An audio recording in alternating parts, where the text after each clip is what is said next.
Okay, so the recent incident on the Disney Dream, I mean, it really captured headlines, didn't it? It absolutely did. You had this moment of just pure terror, a child falling overboard. Right, but then it shifts almost instantly into this incredible story of bravery and, well, efficiency. Exactly. A potential tragedy becoming this testament to human courage, but also the safety systems in place. So that's what we're diving into today. We've gathered, various sources, news reports, official statements to really get a handle on what went down. Mm-hmm. Our goal here is to help you, the listener, understand the heroism involved, yes, but also the protocols, the technology that played such a crucial role. It's not just the what happened, but sort of the why it matters, right? How these elements came together. Precisely. So let's set the scene. It was June 29th, 2025. Yeah.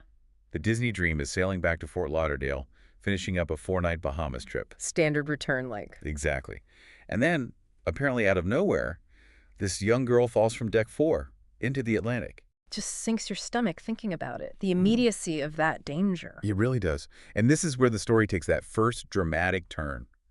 What happened right after she fell? Well, from what we understand, the father's reaction was instantaneous. Yeah. He didn't wait, didn't look for a life ring necessarily. He just jumped Jumped right in after. right into the ocean. It wasn't about procedure at that point. It was pure parental instinct. Just an immediate visceral need to save his child. Incredible courage. Just raw courage. Absolutely. And, while that act of sheer bravery is happening, Right. the ship's crew springs into action. Yes. And this part is fascinating, too. Our sources say an overboard alarm was triggered very quickly. They announced MOB portside, right, man overboard. Man overboard, portside.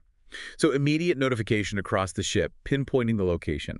And reports indicate they launched a rescue boat within minutes. Within minutes. That's incredibly fast for a large cruise ship. It is, and that speed, that's not just luck. That's training, that's drills, that's established protocol, kicking in exactly when it needs to. It's that synergy you mentioned earlier. Yeah, The father's instinct, the crew's training. precisely. Because reports estimate they were in the water for, 10 to 20 minutes? Somewhere in that range, yeah. And during that time, the father was keeping her afloat.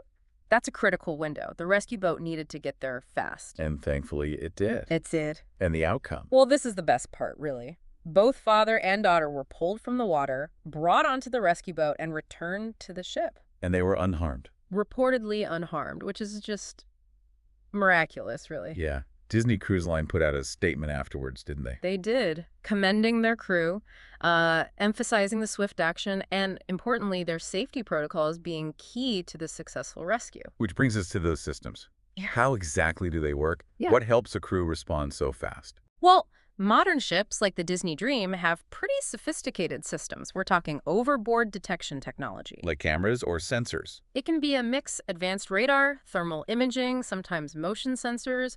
They're designed to detect an object or person going over the side. And that triggers an immediate alert. Exactly. An alert goes to the bridge, pumps announcements like the MOB call so everyone knows what's happening and where. Okay. And alongside that tech, you have the physical procedures, quick deployment of life rings, and crucially, launching those rescue boats. It's all drilled, it's all part of the standard emergency response. So it's layers.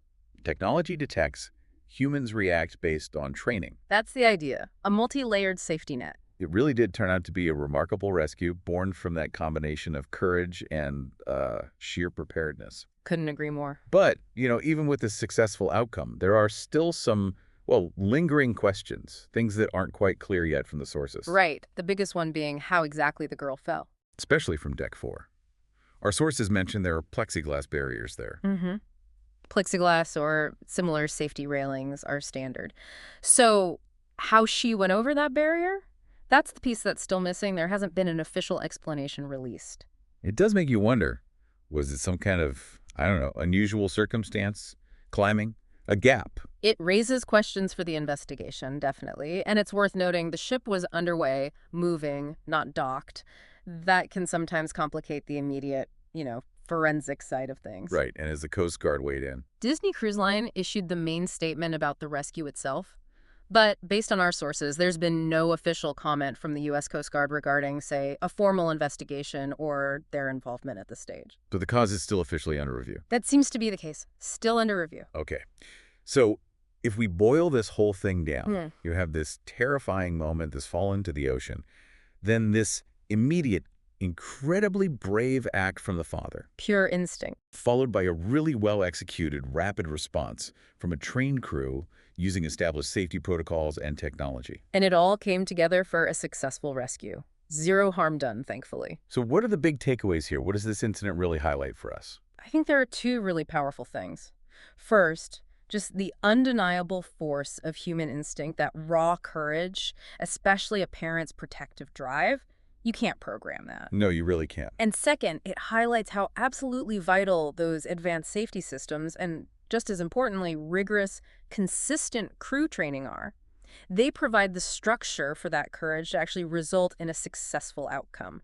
One maybe doesn't work as well without the other in this case. That's a great point. The instinct needed the system, and the system needed people ready to act. Exactly. Which leaves us with kind of a final thought, doesn't it? You know, we live in this age where technology gives us so many safety nets, right? Yeah. Detection systems, automated alerts, all these layers.